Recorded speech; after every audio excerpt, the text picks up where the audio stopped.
बच्चों, सद्गुरु क्लासेज में आप सभी का स्वागत है। लास्ट टॉपिक में हम लोग द्विध्रुव पर लगने वाला बल आघूर्ण का व्यंजक प्राप्त किए थे, जहां मिला था tau is equal to PE sin theta.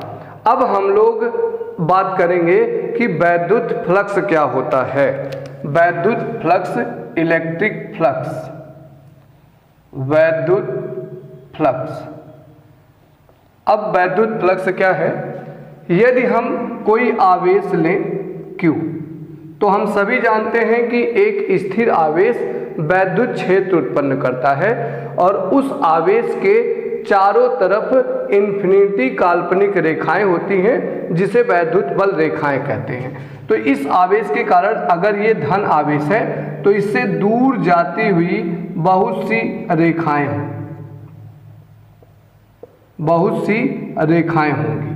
अब यहाँ पर हम कोई वस्तु रख दें जिसका कोई क्षेत्रफल हो ये। अब इस आवेश के कारण से जो निकलने वाली वैद्युत बल रेखाएं हैं वह इस क्षेत्रफल से होकर के गुजरेंगी। यदि इसका एक इकाई क्षेत्रफल हो, इसका क्षेत्रफल 1 यूनिट हो, तो इससे होकर के जितनी रेखाएं गुजर रही हैं, जैसे इस कंडीशन पे 2 रेखाएं गुजर रही हैं, तो यही रेखाओं की संख्या ही वैद्युत फ्लक्स कहलाता है। तो वैद्युत फ्लक्स होता है एकांक क्षेत्रफल से होकर गुजरने वाले वैद्युत बल रेखाओं की संख्या को वैद्युत फ्लक्स कहते हैं, जिसे फाई ई से प्रदर्शित किया जाता है। तो एकांक क्षेत्रफल से होकर गुजरने वाला वैद्युत बल रेखाओं की संख्या को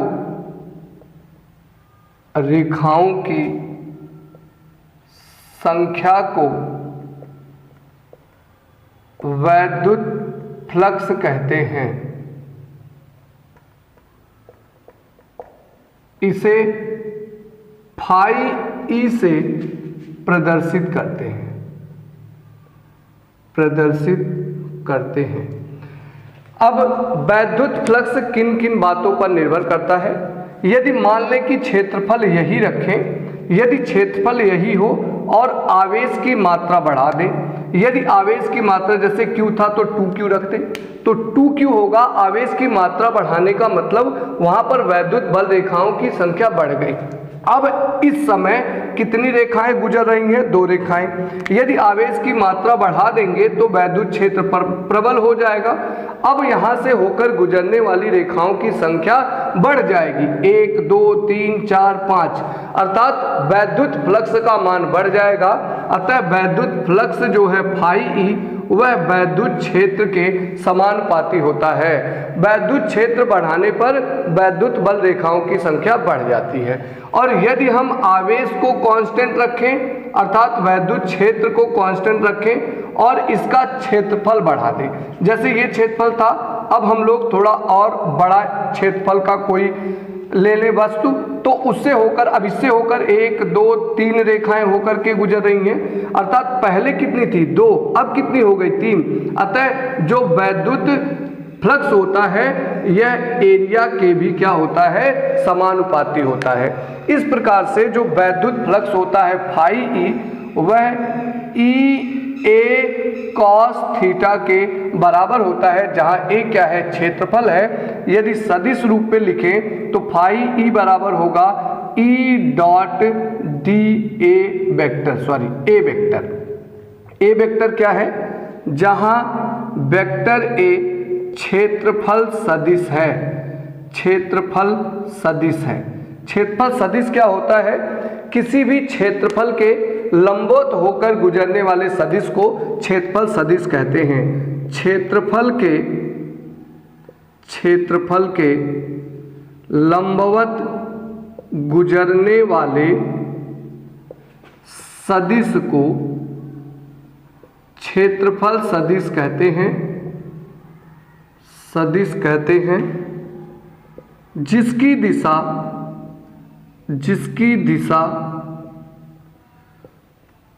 उस पृष्ठ के बाहर की ओर होता है, बाहर की ओर होता है। जैसे हम लोग ये क्षेत्रफल मान लें तो इसके लिए क्षेत्रफल सदिश क्या होगा, इसके लंबवत होकर के गुजरने वाला जो सदिश है वही क्षेत्रफल सदिश होगा, अर्थात हमारी तरफ बाहर की ओर। और थीटा क्या है, यहाँ थीटा वैद्युत क्षेत्र ई और क्षेत्रफल सदिश के बीच बना कोण है, के बीच बना कोण है। तो यहाँ पर क्या है कि थीटा की वैल्यू वैद्युत क्षेत्र और ए के बीच में क्षेत्रफल सदिश के बीच में बना कोण है। जैसे हमारे पास ये कोई क्षेत्रफल हो, अब यहाँ पर ये क्षेत्रफल है तो इसके लिए क्षेत्रफल सदिश, यदि ए एरिया लिए हैं तो इसके लिए क्षेत्रफल सदिश की दिशा ये होगी लंबवत। जैसे इस प्रकार से क्षेत्रफल लें तो इसके लिए क्षेत्रफल सदिश की दिशा ये होगी लंबवत, ये जो रेड मार्कर है इसकी तरफ होगा। इस पृष्ठ के लिए लेंगे तो ये वाला दिशा होगा क्षेत्रफल सदिश, यदि इस पृष्ठ के लिए लेंगे तो ये वाली दिशा होगी क्षेत्रफल सदिश, यदि इस पृष्ठ के लिए लेंगे तो ये वाली दिशा होगी क्षेत्रफल सदिश की दिशा, वेक्टर ए की दिशा।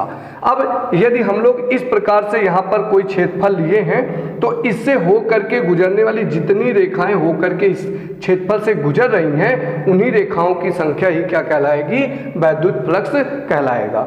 अब वैद्युत फ्लक्स का मात्रक क्या होता है, तो वैद्युत फ्लक्स का मात्रक, इसका मात्रक ई का मात्रक वैद्युत क्षेत्र का, तो ई का मात्रक होता है न्यूटन प्रति कूलाम, और ये एरिया है, क्षेत्रफल का मात्रक मीटर स्क्वायर, अर्थात इसका मात्रक हो जाएगा न्यूटन मीटर स्क्वायर प्रति कूलाम। ये होगा वैद्युत फ्लक्स का मात्रक। और इसका बीमा क्या होगा, बीमीय सूत्र, बीमा न्यूटन अर्थात बल की बीमा यम यल टी माइनस 2 मीटर स्क्वायर, तो लंबाई का स्क्वायर है तो यल स्क्वायर हो जाएगा, और बटे कूलाम अर्थात आवेश का बीमा AT। अब यम और कहीं नहीं है तो यम हो गया, यल 1 घात और यहाँ 2 घात मिल करके यम यल 3, t माइनस 2 है, ये ऊपर आएगा -1 तो t माइनस 3 हो जाएगा, और ये ऊपर आएगा a माइनस 1। तो इसका बीमीय सूत्र होता है M L cube t minus 3 a minus 1। यह होता है वैद्युत फ्लक्स का बीमीय सूत्र। चलते हैं कंडीशन देखते हैं।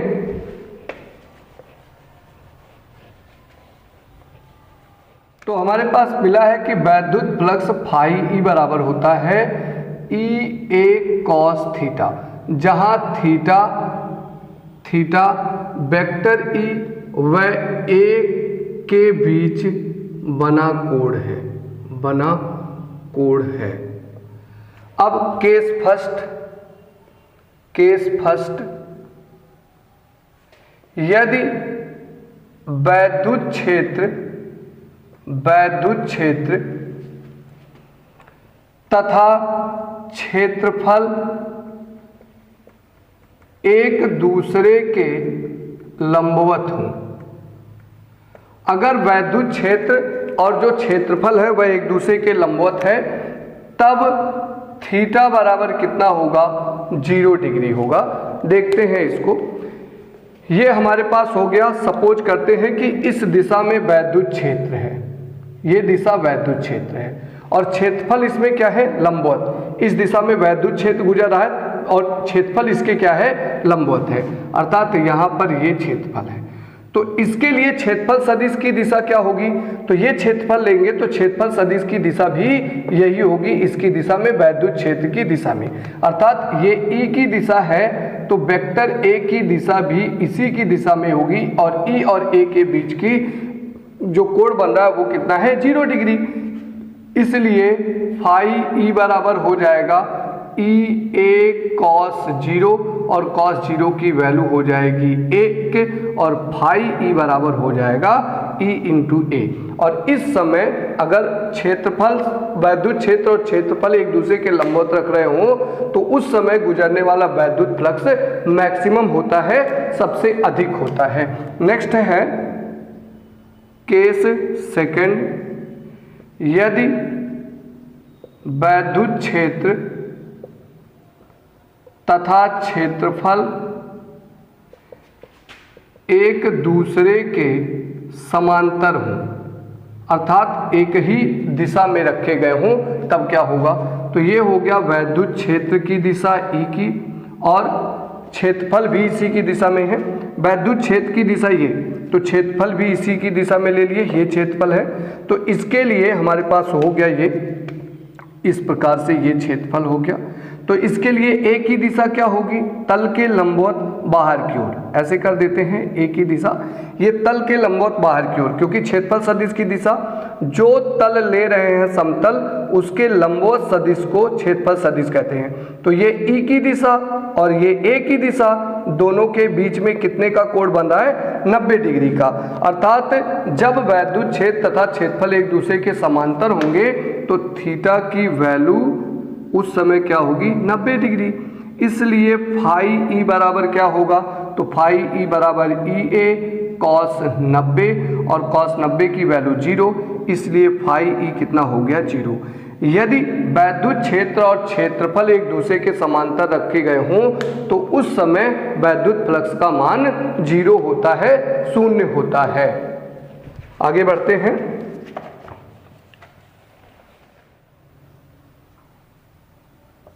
ध्यान रखेंगे कि यदि क्षेत्रफल अनियमित हो तब, अगर क्षेत्रफल अनियमित होगा तो हम लोग कैसे वैद्युत फ्लक्स की वैल्यू निकालेंगे।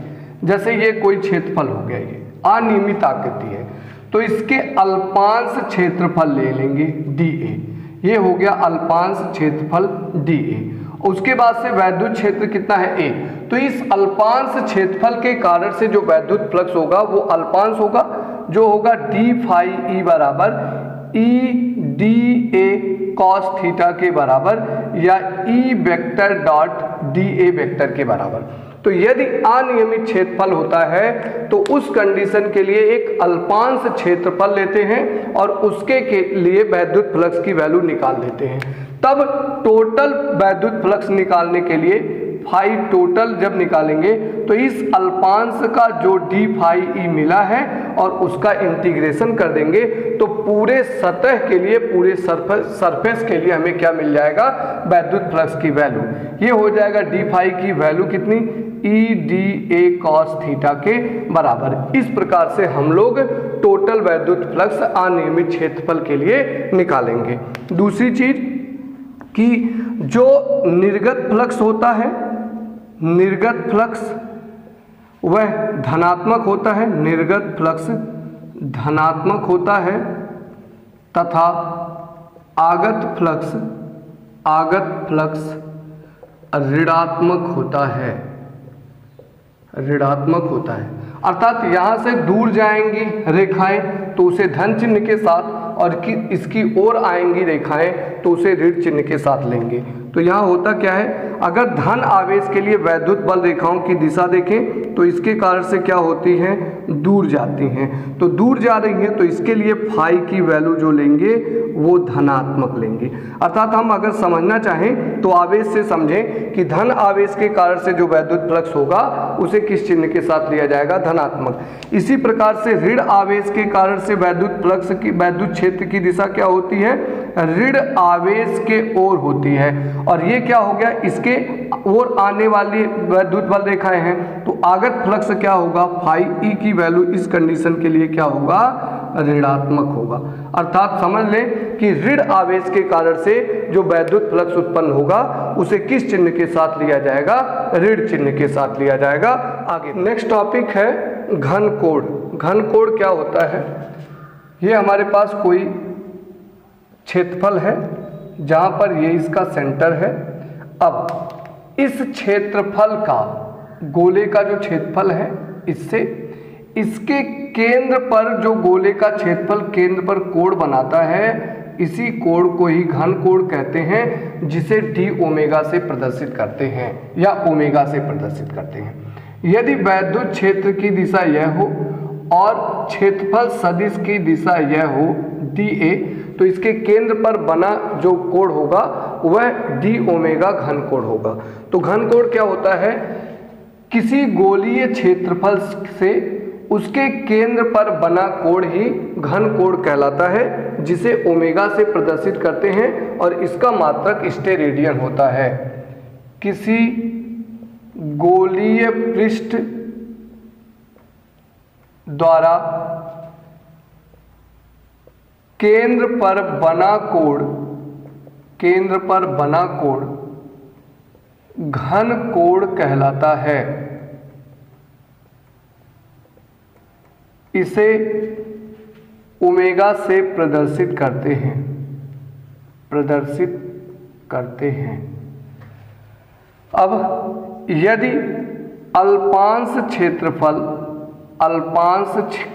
क्षेत्रफल dA हो तथा गोले की त्रिज्या r हो, तब केंद्र पर बना घन कोण d ओमेगा बराबर होगा dA बटे r²। क्षेत्रफल बटे त्रिज्या का वर्ग ही घन कोण कहलाता है। ये कब होगा dA? जब dA E की दिशा में हो।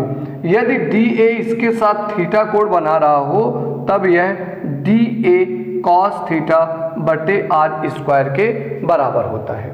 यदि पूरा क्षेत्रफल ले लें एक चक्कर किसी गोले का, तो उसके कारण से बना घन कोण ओमेगा बराबर होगा close integration D omega is equal to close integration D omega की वैल्यू क्या होती है? dA बटे r² या dA cos थीटा बटे r²। अब क्लोज इंटीग्रेशन dA की वैल्यू क्या होती है? एक चक्कर चलने में जो क्षेत्रफल होता है गोले का, वह गोले का क्षेत्रफल कितना होता है? 4πr²। तो 4πr² और बटे कितना हो गया? r² से r² कैंसिल हो गया। तो क्लोज इंटीग्रेशन 4π और ओमेगा की वैल्यू कितनी निकल करके आई? 4π के बराबर निकल करके आई। तो किसी गोले के द्वारा एक चक्कर चलने के लिए जो बना कोण होता है वह 4π के क्या होता है? बराबर होता है। अब हम लोग पढ़ेंगे गाउस का नियम। तो गाउस का नियम क्या कहता है? अगर कोई बंद पृष्ठ हो और उसके अंदर कोई आवेश उपस्थित हो तो उससे होकर गुजरने वाले फ्लक्स का मान बताता है गाउस का नियम। यह नियम कहता है इस नियम के अनुसार किसी काल्पनिक बंद पृष्ठ से गुजरने वाला वैद्युत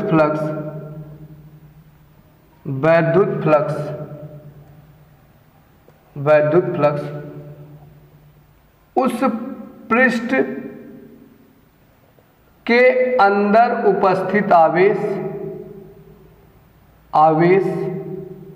का 1/ε0 गुना होता है। अर्थात φE बराबर Q/ε0 यह होता है गाउस का नियम। तो किसी काल्पनिक बंद पृष्ठ से गुजरने वाला जो वैद्युत फ्लक्स होता है वह उस पृष्ठ के अंदर उपस्थित आवेश का 1/ε0 गुना होता है। अर्थात φE बराबर Q/ε0। अब हम लोग प्रूफ देखते हैं इसका। प्रूफ, यदि हमारे पास कोई गोला हो जिसका केंद्र O हो और इस पर उपस्थित आवेश +Q है, जिसकी इससे दूरी r है और इस क्षेत्रफल dA के द्वारा इसके केंद्र पर बना कोण d ओमेगा है। ये हो गया वैद्युत क्षेत्र की दिशा E और ये हो गया क्षेत्रफल सदिश की दिशा dA, जिसके बीच में जो कोण बन रहा है वह कितना है? थीटा है। अब किसी बिंदु आवेश के कारण से गोले से r दूरी पर उपस्थित वैद्युत क्षेत्र की तीव्रता क्या होती है? तो Q आवेश के कारण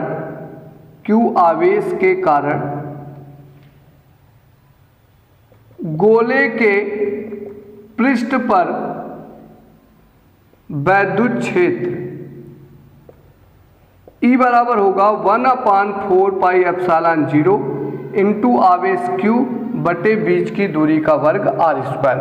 अब अल्पांश क्षेत्रफल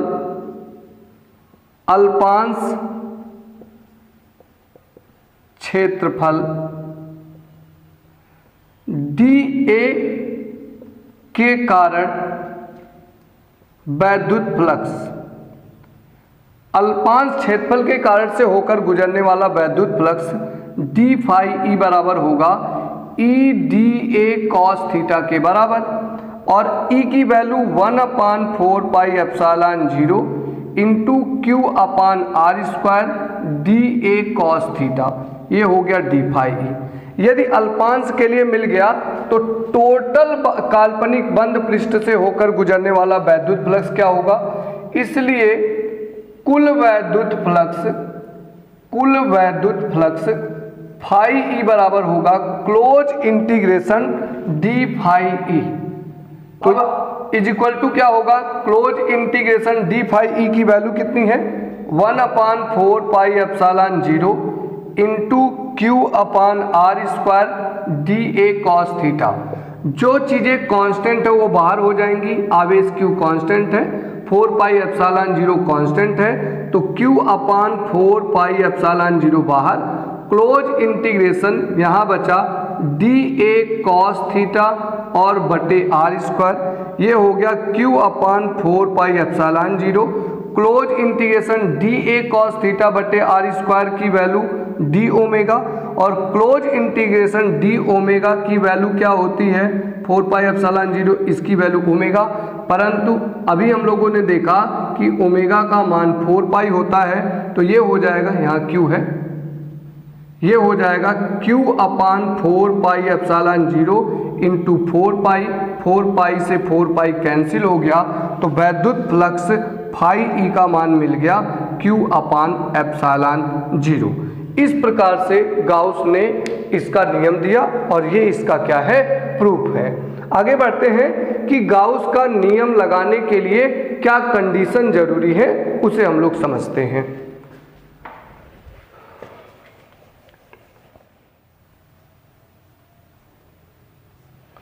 पहली बात कि काल्पनिक गाउसियन पृष्ठ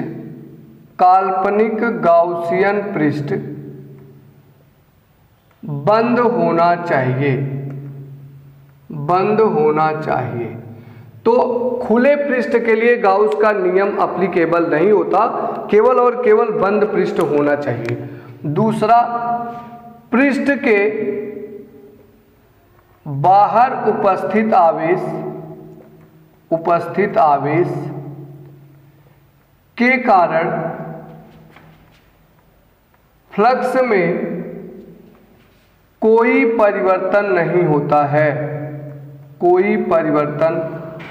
होता है, केवल और केवल पृष्ठ पर या पृष्ठ के अंदर जो उपस्थित आवेश है उन्हीं के कारण से ही फ्लक्स उत्पन्न होगा। जैसे हमारे पास ये हो और इसके अंदर आवेश Q है, यदि बाहर कोई आवेश उपस्थित है Q1, तो इसके कारण से इसके फ्लक्स में कोई भी परिवर्तन नहीं होगा, क्योंकि इसके कारण से जो फ्लक्स होगा, अगर ये प्लस आवेश है तो इससे दूर की ओर, प्लस आवेश है तो दूर की ओर, तो ये हो गया हमारे पास आगत फ्लक्स और ये हो गया निर्गत फ्लक्स।